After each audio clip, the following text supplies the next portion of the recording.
Assalamualaikum warahmatullahi wabarakatuh. Makasih udah klik video ini. Bersama saya Denisha, panggil aja Nisha biar akrab ya. Hari ini aku mau cerita kisah horor nyata dari internet. Aku lagi gabut dan pengen banget cerita horor di video ini. Jadi mulai aja ya. Oke guys, aku mau cerita tentang salah satu kisah dari Twitter, dari internet, yaitu kisah tentang seorang gadis bernama Sarah. Dia ini ngekos karena dia ini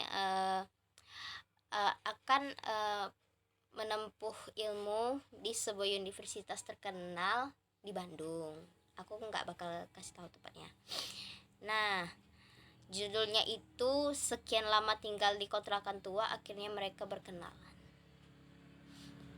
Penasaran dengan ceritanya? Mari dengarkan. Oh iya guys, aku kalau kalian bertanya-tanya ya, aku ini pakai baju formal karena aku habis pulang dari acara, jadi aku biar sekalian bikin videonya. Nah, jadi langsung aja kita ke ceritanya. Jadi ceritanya ini dari Sarah Fitri 86 di Twitter. Nggak usah dicari, nanti orang yang ganggu. Canda. Nah, kisahnya ini diunggah di sana di Twitter itu, dan Sarah menceritakan jika kisah tersebut merupakan kisah nyata yang dia emang alami. Jadi ini bukan kisah rekayasa ya. Jadi Sarah adalah seorang wanita yang sekarang tinggal di kota kecil di Jawa Barat. Dia tuh harus pindah ke kota kembang untuk menuntut ilmu di universitas terkenal di sana. Nah, jadi biar dia bisa menempuh ilmu di sana di universitas itu, dia harus pindah ke Bandung. Tuh dia pergilah ke Bandung bersama ayahnya, diantar nih. Ayahnya Sarah ini ngantar Sarah ke rumah kontrakan yang akan dihuni Sarah sama menuntut ilmu di universitas tersebut. Nah, kontrakan itu Sarah juga akan tinggal bersama dua orang saudara sepupunya yang juga menuntut ilmu di tempat dan angkatan yang sama dengannya. Jadi saudara sepupunya ini sama-sama lah sekolah di universitas yang sama.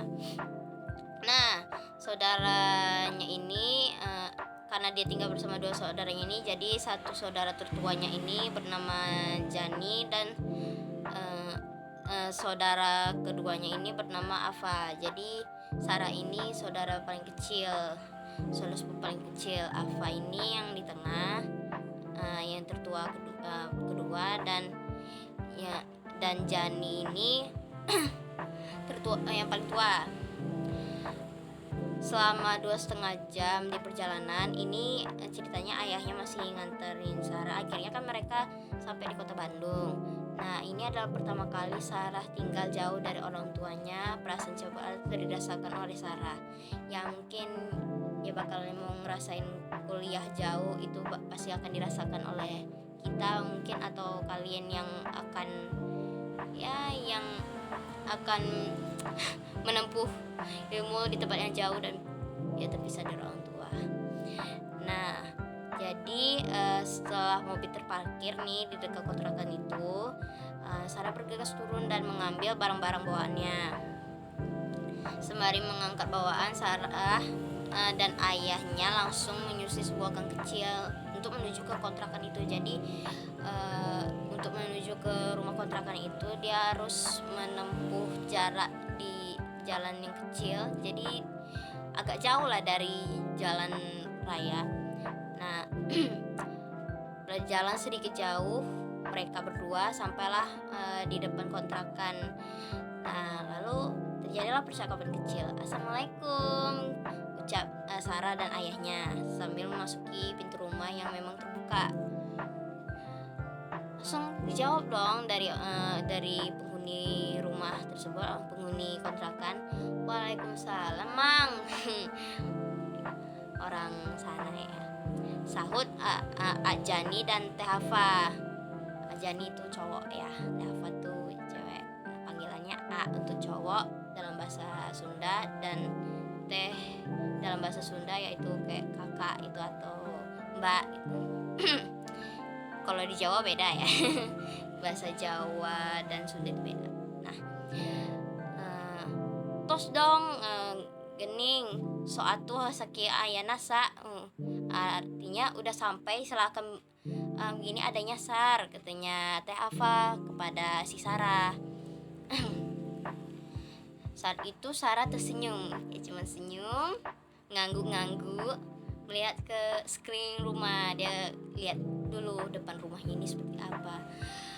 Nah, rumah tersebut itu rumah kontrakan yang bakal dihuni sama si Ava ini, terlihat agak sedikit nggak terawat, itu agak tua gitu. Dan rumahnya ini tingkat dua, jadi ada lantai 2-nya dan lantai dasar. Nah, pergilah berkeliling si Sarah ini kan, sampai dia di ujung lorong. Dia mendapati tangga untuk menuju lantai atas. Nah, naiklah si Sarah. Tapi sebelum itu Sarah sempat melihat sebuah ruangan dengan pintu kecil. Jadi kalau mau masuk itu harus nunduk dulu. Nah, Sarah cuma ingat itu. Dan ruangan tersebut tuh pas sekali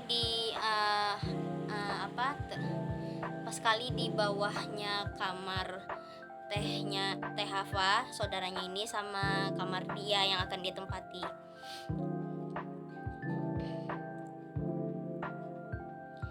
Lalu terus jadi ini kan sempat memilih kamar, tapi Sarah milih kamar yang tepat di atas ruangan yang kecil itu. Di sebelahnya itu kamar Teh Ava yang dekat sama ruangan utama, sedangkan Jani itu lebih memilih kamar paling ujung di dalam, sekitar 3 langkah dari tangga tepat di seberang dapur yang merupakan akses menuju satu-satunya kamar mandi di rumah itu. Nah, lalu terdapat ruangan kosong yang cukup lebar di depan kamar Sarah dan kamar Teh Ava, dan ruangan ini nantinya akan jadi tempat berkumpulnya dengan alas karpet lusuh, tempat berkumpul gitu. Jadi ruangan besar itu untuk tempat ngumpul lah. Nah, lebih lanjut, Sarah langsung membenani barang-barang dia ke kamar kos baru dia. Jadi dari susunya itulah. Terus ada kamar barunya ini ada beberapa noda lembab di dinding berwarna coklat dan sebagainya terkelupas. Jadi emang kayak hampir nggak kerawat gitu loh. Tuh si Sarah ini pas masuk ke kamar itu merasakan kok kamar ini hawanya agak beda ya, agak dingin gimana gitu, memang lembab pikirnya. Tapi ya udahlah, tempat ini kan lumayan nyaman menurut si Sarah. Lanjut, setelah dia benar-benar barang dia di kamar baru dia, sore pun tiba dan ayah Sarah pun berpamitan untuk pulang. Jadi tugasnya ayah Sarah itu udah selesai dan baliklah ke pulang karena udah selesai mengantarkan Sarah. Nah, dengan berat Sarah melepaskan kepergian sang ayah karena tak tega membayangkan penghuni rumahnya hanya tinggal ayah dan mamanya aja. Jadi dia nggak tega ninggalin ibu ayahnya, tapi dia harus menempuh pelajaran di universitas, belajar di universitas ya. Sorry guys, ngomong gue emang belibet. Oke, singkat cerita, si Sarah ini sudah menempati kamar itu, kamar kontrakan barunya itu selama 1 bulan. Jadi selama 1 bulan itu dia merasakan hal aneh gitu, kayak suka merinding sendiri, atau kamarnya itu kadang kayak hawanya itu nggak enak gitu, dingin lembab gitu, kayak ya perasaan biasa yang biasa kita alami lah kalau emang lagi berinding gitu kan. Tapi ini karena satu hal, dia kayak merasakan ada hal lain yang ada di kamar dia, tapi dia bisa aja gitu loh. Dia ini bukan indigo, tapi dia merasain itu dan dengan percaya diri dia mengabaikan hal itu dan fokus untuk kuliah. Nah, jadi mulailah kejadian mistis yang dialami. Jadi satu hari saat itu dia ada kegiatan belajar, udah berjalan dan tugas dia kan mulai berdatangan nih, tugas kuliahnya. Sarah tuh harus pulang ke kontrakan dia pukul 7 malam dan langsung tidur. Dia kalau udah pulang, si Sarah ini udah pulang dari kuliah itu langsung tidur gitu loh, langsung kapar lah, nggak bersih-bersih, nggak beres-beres dulu. Nah, sekian lamanya dia tidur, dia tuh kayak kok lama-lama kok ya terbangun gitulah. Orang normal biasanya kan kadang bangun tiba-tiba di kamar di kamarnya kayak bangun tengah malam. Tapi aneh gitu loh, kamarnya ini gelap banget. Dia emang kebiasaan si Sarah ini kalau tidur lampunya mati, karena dia nggak bisa kalau tidur itu lampunya nyala terang, itu nggak enak matanya. Tapi kali ini dia merasakan kalau kamarnya itu gelap banget gitu, kayak gelapnya itu bukan gelap biasa gitu.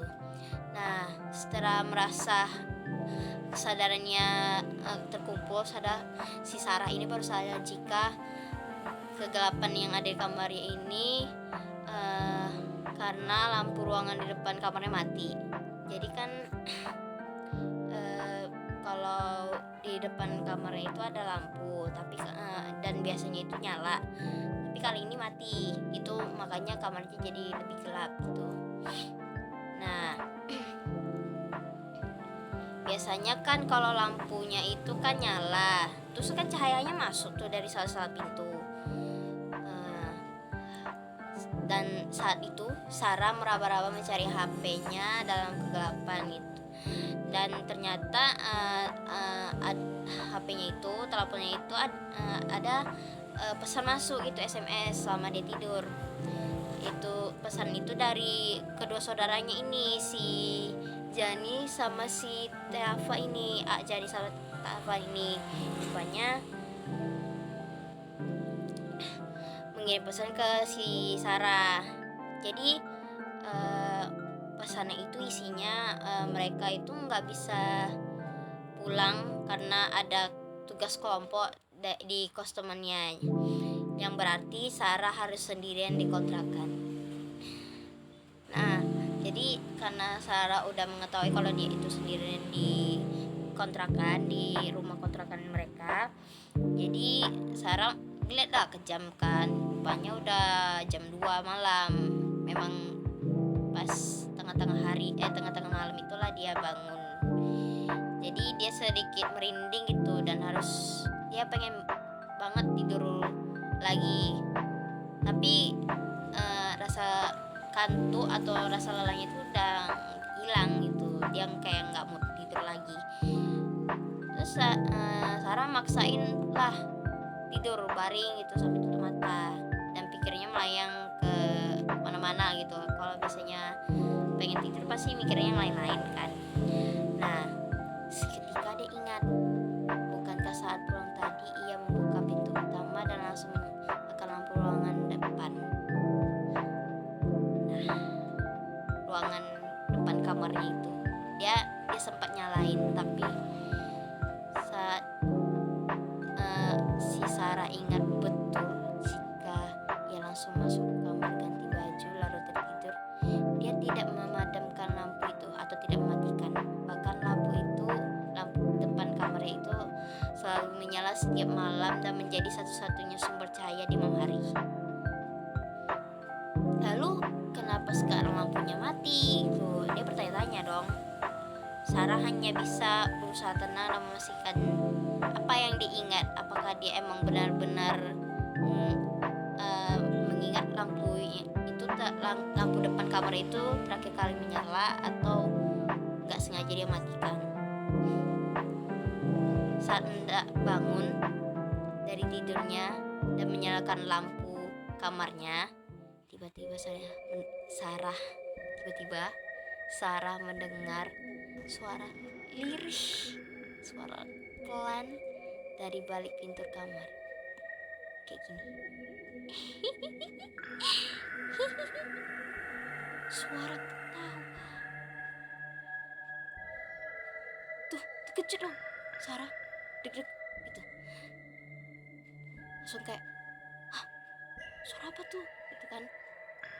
Ketika dia mengurungkan diri untuk berdiri, Sarah hanya duduk di atas tempat tidur sambil memegang erat selimut. Sarah diam dalam posisi waspada, ragu antara dia yakin atau tidak mendengar jelas suara tertawa yang lirih pas depan pintu kamarnya. Terus Sarah ini mencoba fokus, apakah benar suara yang dia dengar tadi itu hanya hayalannya aja atau emang benar-benar dia dengar secara nyata. Suara langkah kaki kecil berlari melintas depan kamarnya. Tiba-tiba, saat Sarah sedang fokus, dengerin itu suara-suara.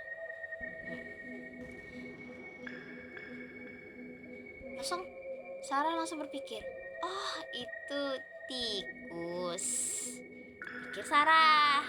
Pikirnya si Sarah, dia ngira itu tikus. Terus dong, positive thinking lah ya kan. Kalau aku jadi Sarah pun pasti langsung gini, itu tikus, ya pasti tikus. Mudah-mudahan ya, pikir Diana. Belum selesai ia meyakinkan diri, suara lain membuatnya kaku sekaku-kakunya.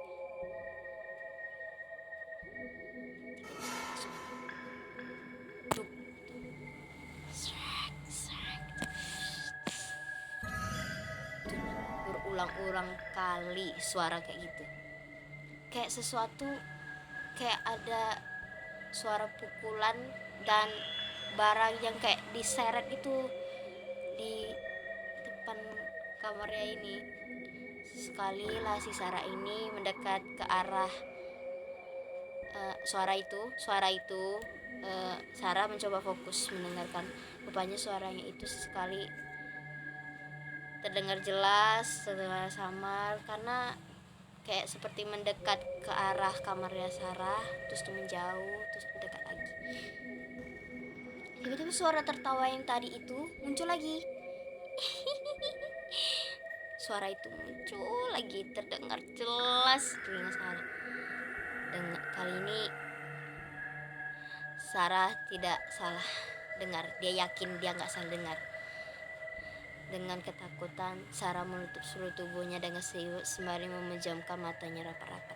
Langsung baring, tidur, tutup badan dengan selimut. Dan Sarah mengalami keringat dingin. Saat itu Sarah berusaha membaca ayat apapun yang dia hafal. Mau ayat kursi, mau Al-Fatihah, mau Anas, pokoknya dia baca apa yang dia hafal. Terbesit diam pikirannya untuk bangun dan menyalakan lampu kamar. Pikirnya kalau terang ia akan lebih tenang, tapi di sisi lain Sarah merasa takut jika dia menyalakan lampu dia malah melihat sosok-sosok yang sedang mengganggunya. Oke. Maaf, videonya ketunda. Aku rekamnya skip waktu karena memori HP penuh. Terus tuh ya aku ambil alih setelah maghrib aja aku bikin videonya. Oke, lanjut ke cerita sebelumnya. Nah, si Sarah ini kan posisinya udah ketakutan di bawah selimut sambil tidur gitu, sambil ngedengerin suara-suara di balik pintu depan kamar dia. Yang terbilang tadi suara gesekan barang itu, suara jatuh, suara benda-benda jari gedebuk sama suara ketawa cekikikan seseorang. Nah, sampai pada akhirnya si Sarah ini kan udah lelah ya, udah capek, dan tanpa sadar dia itu ketiduran di posisi yang emang udah sama gitu, posisi dia baring sambil ditutupi selimut itu. Dia ketiduran sampai akhirnya waktu azan subuh berkumandang baru dia bangun, dan suara yang dia dengar tuh udah hilang. Nah, jadi itulah pertama kali momen dimana Sarah mengalami kejadian mistis di rumah kontrakan tersebut. Walaupun meskipun si Sarah tidak melihat secara langsung, tapi ya Sarah sudah berkenalan dengan penghuni tersebut. Meskipun tidak tidak melihat atau ya merasakan secara nyata, tapi merasakan secara naluri gitu, suara-suara. Sepertinya ya penghuni kosan itu hanya ingin menyapa. Lalu bukan apa-apa, Sarah takut menceritakan saat dirinya masih tinggal di rumah itu. Akhirnya Sarah karena emang ya nggak ada pilihan lain, dia tetap ngontrak di kontrakan tersebut selama 1 tahun, yang artinya dia harus bertahan lagi selama 11 bulan. Kan di bulan pertama dia cuman ngerasain hal-hal aneh. Nah, di masuk ke bulan kedua kan pertama kali dia merasakan gangguan-gangguan kecil, sampai di penghujung tahun, yaitu ya setelah setahun dia berada di sana. Kayaknya aku cuman cerita sampai di sana, soalnya sebenarnya ceritanya panjang. Mungkin aku bakal bikin part 2. Yeay. Karena cerita yang lebih menyeramkannya, pengalamannya si Sarah ini di part 2. Jadi aku takutnya nggak cukup, ngeditnya susah. Dan videonya udah lebih dari 20 menit, takutnya HP aku nggak sanggup maksudnya. Ya begitulah untuk cerita gabut, cerita iseng-iseng dari internet yang ku ceritakan di sini. Cuma sampai di sana. Aku ingin lebih panjang, cuman ya nggak cukup. Aku bakal bikin part 2. Tunggu aja ya, komen atau like biar aku cepat upload lagi. Yeay. Dan sekian dari aku, ditunggu aja, dan terima kasih udah menikmati video yang kubuat iseng-iseng ini, dan sampai jumpa di video selanjutnya. Bye bye. Assalamualaikum warahmatullahi wabarakatuh. Bye bye. See ya.